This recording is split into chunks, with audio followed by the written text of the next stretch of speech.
Tiana God, hello all. Good afternoon, Wado, thank you for watching. So this is day 3, part B of reading Propaganda by Edward Bernays from 1928. So modern business must study on what terms the partnership can be made amicable and mutually beneficial. It must explain itself, its aims, its objectives to the public in terms which the public can understand and is willing to accept. Business does not willingly accept dictation from the public. It should not be expected that it can dictate to the public.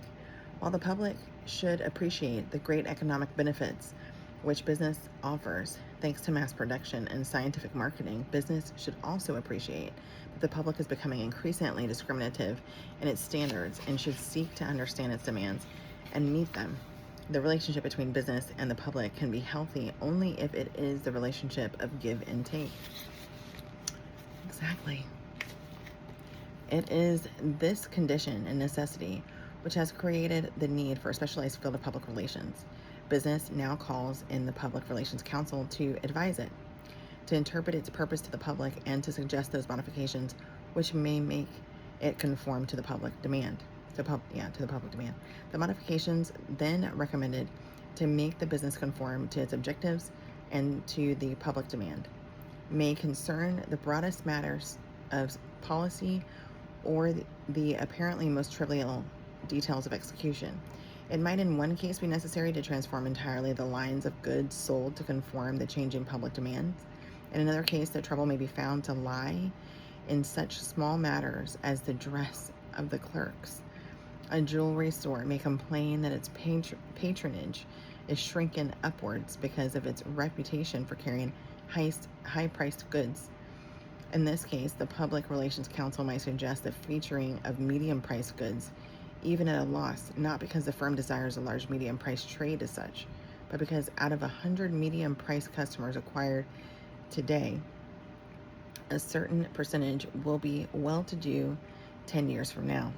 A department store which is seeking to gather in high-class trade may be urged to employ college graduates as clerks or to engage well-known modern artists to design show windows or special exhibits. You know what I was thinking about? You got your Walmart foodstuffs, you've got your HEB or your Kroger, your Albertsons, whatever it is, Randall's or whatever. And then and those have a hierarchy. Then you've got Whole Foods, Sprouts, Central Market and stuff. And there is a difference, right? And it's like, oh, I don't make enough to shop at the Whole Foods. You know, ooh, going into their Central Market or something, right? Or a Fiesta or something, you know what I mean? There's these, anyway. So yeah, they have to be thinking like this. This is crazy town banana pants.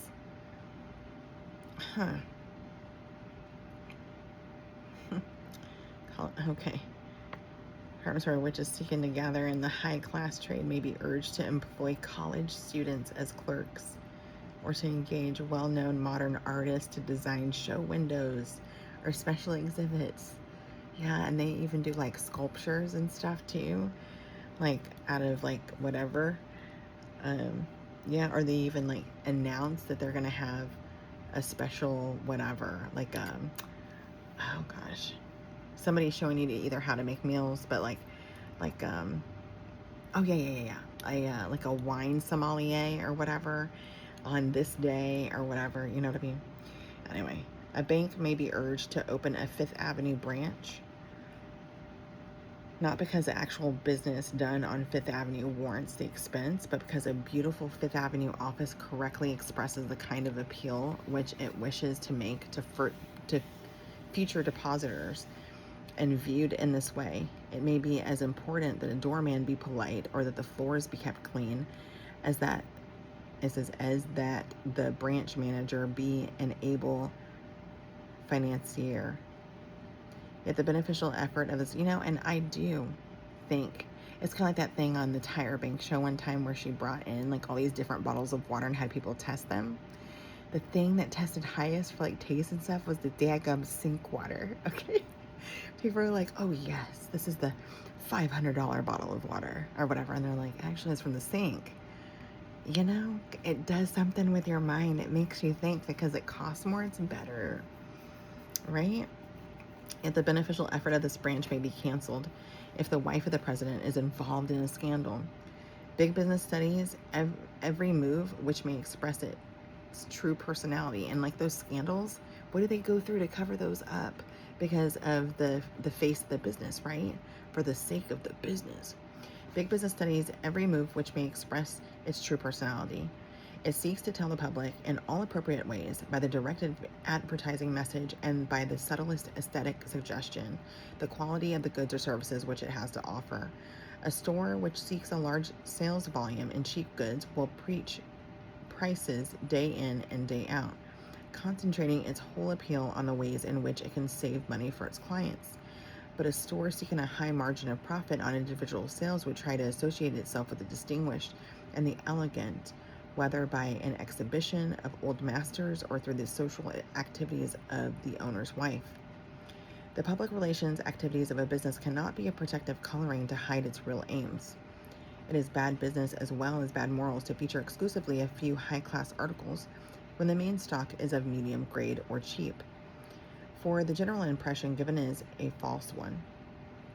A sound public relations policy will not attempt to stampede the public with exaggerated claims and false pretenses, but to interpret the individual business vividly and truly through every avenue that leads to public opinion. The New York Central Railroad has for decades sought to appeal to the public not only on the basis of speed and safety of its trains, but also on the basis of their elegance and comfort. It is appropriate that the corporation should have been personified to the general public in the person of so suave and ingratiating, I don't know how you say that, a gentleman as Chauncey, Chauncey M. Depew, Depew, an ideal window dressing for such an enterprise. While the concrete recommendations of the Public Relations Council may vary infinitely according to individual circumstances, his general plan of work may be reduced to two types, which I might term continuous interpretation and dramatization. By high spotting, the two may be alternative or may be pursued concurrently. Continuous interpretation is achieved by trying to control every approach to the public mind in such a manner that the public receives the desired impression, often without being conscious of it. High spotting, on the other hand, vividly seizes the attention of the public and fixes it upon some detail or aspect which is typical of the entire enterprise. When a real estate corporation, which is erecting a tall office building, makes it 10 feet taller than the highest skyscraper in existence, that is dramatization. Which method is indicated, or whether both be indicated concurrently, can be determined only after a full study of objectives and special possibilities. Another interesting case of focusing public attention on the virtues of a product was shown in the case of gelatin. Oh my gosh, shut the front door, dude. Because I remember they were talking about, like, years ago, if you are, like, trying to lose weight or whatever, just drink some gelatin. Like, plain gelatin. If you want the perfect dessert, light and easy and simple, use gelatin and whatever.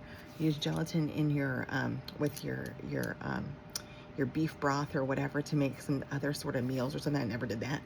And I never did the thing for like the filling full or whatever. And I've never made like a Jell-O mold or nothing. Anyway, its advantages in increasing the digestibility and nutritional value of milk were proven in the Mellon, M-E-L-L-O-N, Institute of Industrial Research. The suggestion was made and carried out that to further this knowledge, gelatin be used by certain hospitals and school systems to be tested out there. The favorable results of such tests were then projected to other leaders in the field, with the result that they followed that group leadership and utilized gelatin for the scientific purposes, which had been proven to be sound at the research institution. The idea carried momentum. The tendency of big business is to get bigger. That's true, yeah. Through mergers and monopolies, it is constantly increasing the number of persons with whom it is in direct contact. All this has been intensified and multiplied the public relationships of business. The responsibilities are of many kinds. There is a responsibility to stockholders numbering perhaps 5 persons or 500,000 who have entrusted their money to the concern and have the right to know how the money is being used. A business and the public concern, which is fully aware of its responsibility toward its stockholders, will furnish them with frequent letters using them to use the product in which their money is invested and use their influence to promote its sale.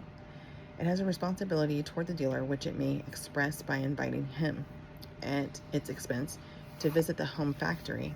It has a responsibility toward the industry as a whole, which should restrain it from making exaggerated and unfair selling claims. It has a responsibility toward the retailer and will see to it that its salesmen express the quality of the product which they have to sell. There is a responsibility toward the consumer who is impressed by a clean and well-managed factory, open to his inspection and the general public. Apart from its function as potential customer, and is influenced in the attitude toward the concern by what it knows of the concern's financial dealings, its labor policy, even by the livableness of the houses in which its employees dwell. There is no detail too trivial to influence the public in a favorable or unfavorable sense. That's true. Yeah.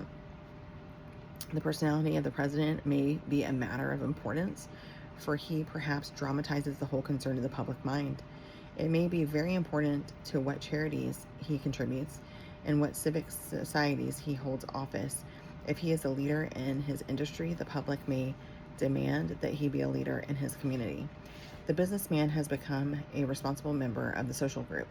It is not a question of ballyhoo, BALYHOO, of creating a picturesque fiction for public consumption.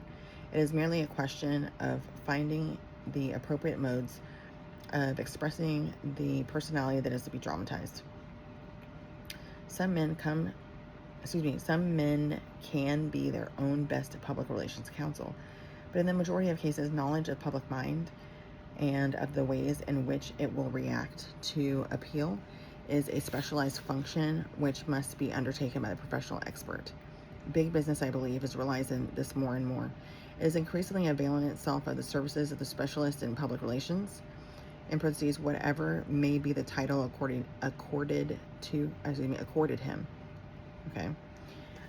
In parentheses, close parentheses, you get it. And it's my conviction that as big business becomes bigger, the need for expert manipulation of its innumerable contacts with the public will become greater.